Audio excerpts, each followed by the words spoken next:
Ciao a tutti, io sono Tilly, benvenuti nella mia cucina. Oggi il protagonista è il sedano rapa. Prepariamo la prima ricetta con questo fantastico ingrediente.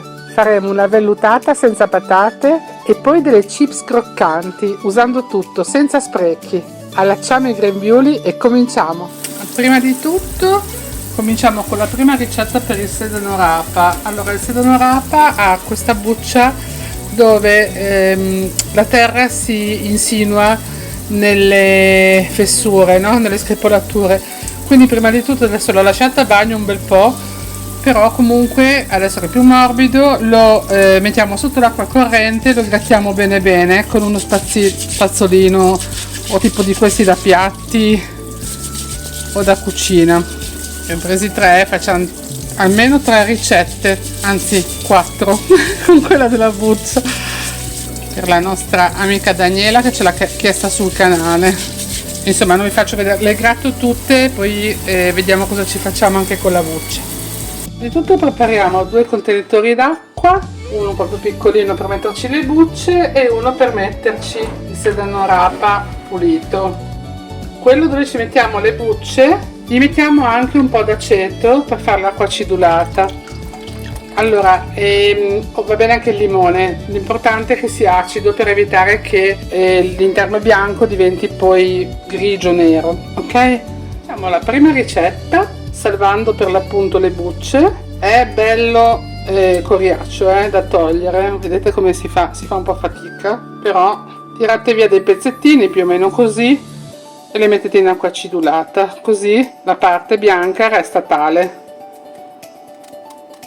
Ci va un po' di pazienza, quindi ci vediamo alla fine della pulitura. Vi faccio vedere praticamente di questo ho scartato la punta sopra, proprio solo dove ci sono le barbe più lunghettine che non riesco a tirarle via, quindi un tondino piccolissimo, e sotto dove si incastra di più la terra, che è difficile da togliere, insomma poi le dobbiamo mangiare, per cui questa parte la tolgo. Per il resto le bucce le ho salvate in acqua acidulata qua dentro.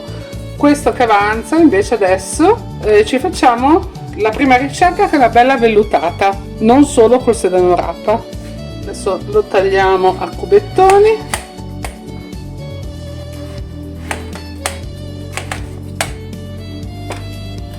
e lo metto in acqua. Sempre in acqua, per accompagnare il sedano rapa ci sta benissimo il porro, e quindi aggiungiamo uno dei nostri porri, lo tagliamo a listarelle, così, anche abbastanza grossolani, tanto poi frulleremo tutto. C'è chi piace solo la parte bianca, ma io ci metto anche il verde. Ecco qua. Adesso lasciamo in acqua che si puliscano bene e poi prepariamo le spezie e vi faccio vedere. È super veloce e super facile come ricetta.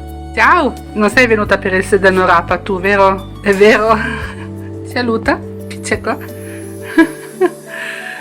Ciao patata! Allora, nel tegame che l'ho svuotato dall'acqua mettiamo olio extravergine d'oliva sul fondo e poi mettiamo il porro e il sedano rapa. Potete anche mettere prima il porro soffritto, tanto io poi faccio frullare tutti insieme alla fine, quindi metto tutti insieme, anche perché così anche il sedano rapa mi caramella un pochino, per questo. Allora, non ho messo patate, se volete potete dare cremosità, potete aggiungere anche una patata. Non ho messo patate perché mangiarle spesso insomma non fanno bene. Preferisco stare attenta dosando i liquidi, quindi vi faccio vedere poco alla volta quando aggiungiamo i liquidi e quanto le aggiungiamo. Saliamo un pochino, poi lo regoliamo di sale alla fine, giriamo 2 o 3 volte e lo facciamo stufare un pochino, così. Quindi un'altra voltata veloce e poi cominciamo a mettere l'acqua. Se avete del brodo vegetale potete mettere anche il brodo vegetale, ma già con porro e sedano rapa diventerà un bel brodo profumato. Ho preso il dosatore così vediamo esattamente quanto ne mettiamo e alla fine ve lo scrivo per bene in descrizione, anche se ne aggiungerò durante la cottura. Allora, questi sono già 2 litri. Io mi limiterei a questi 2 litri e poi vediamo se in cottura andando avanti sarà necessario aggiungerne dell'altra. Mi raccomando, aggiungete magari già calda, così evitiamo caldo freddo e caldo freddo. Ora metto anche, poi le lascio intere, eventualmente poi le togliamo, timo e maggiorana, che sono fantastici e in teoria, no, anche in pratica, non coprono il gusto particolare un po' pungente anche del sedano rapa. Ecco, adesso semicopriamo e ci vediamo tra 30 minuti che gli diamo un'occhiata. Adesso che si è un po' raffreddata, frulliamo tutto col mixer a immersione.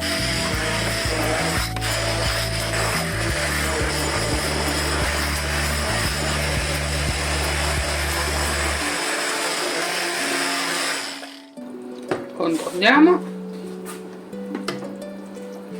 Ecco. Vedete la consistenza?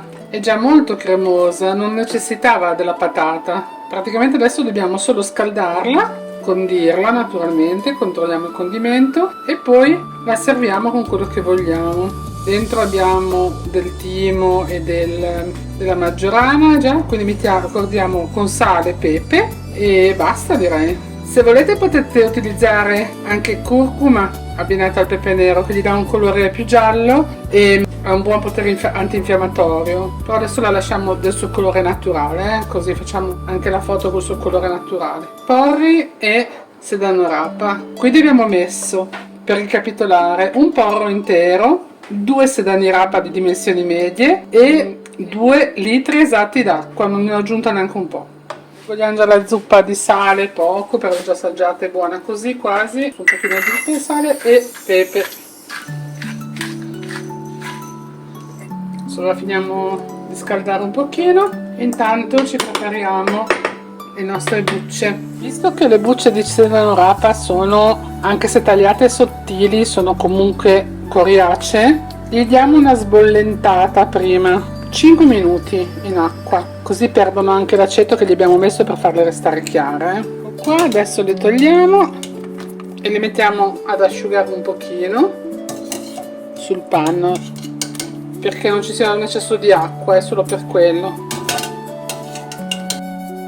Vogliamo che diventino chips croccanti.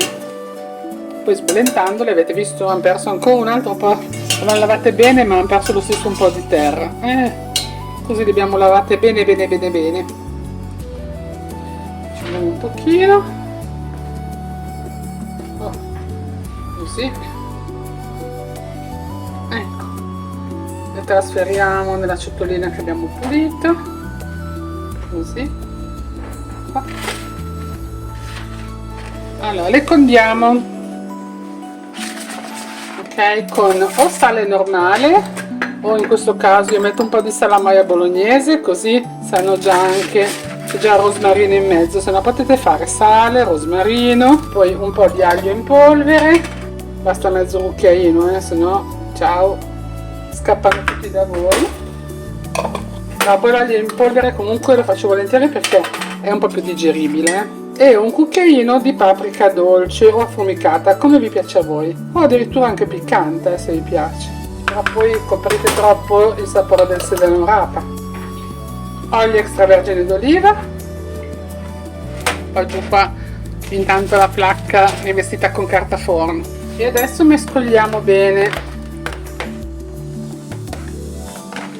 È vero che la buccia è un piatto di recupero, però ragazzi sono buonissime le chips di sedano rapa, dovete assolutamente provarle, soprattutto così condite, saporite, sono fantastiche. Le girate sulla placca e le allarghiamo. Faccio vedere che io lavoro e poi non giro il video. Eia.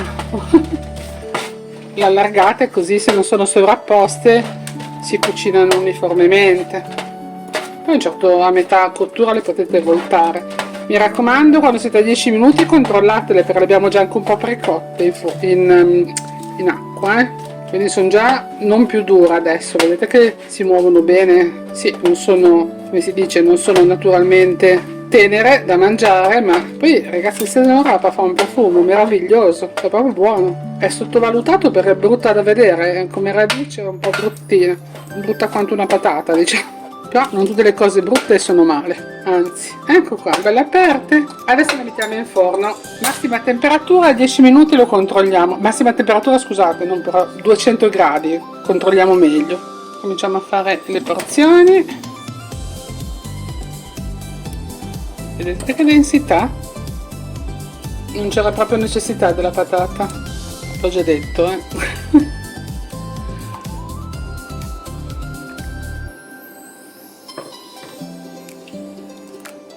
Adesso mettiamo a tavola chi ne vuole ancora. Poi vi piace ancora più cremosa, potete fare come faccio io adesso, gli grattugio sopra un po' di ricotta salata, anche per cambiare dal solito parmigiano, ci sta benissimo, l'ho sempre fatto. Se non amate la ricotta salata o non amate i latticini o comunque preferite fare un'opzione totalmente vegana, potete metterci sopra un po' di lievito alimentare. Le chips fatte le mettiamo nel vassoietto. Queste grandi le metto così in un piattino da mangiare, scrocchierelle. E quelle piccoline le mettiamo sulla zuppa. Vediamo un po'. Vediamo come sono. Buono. Allora,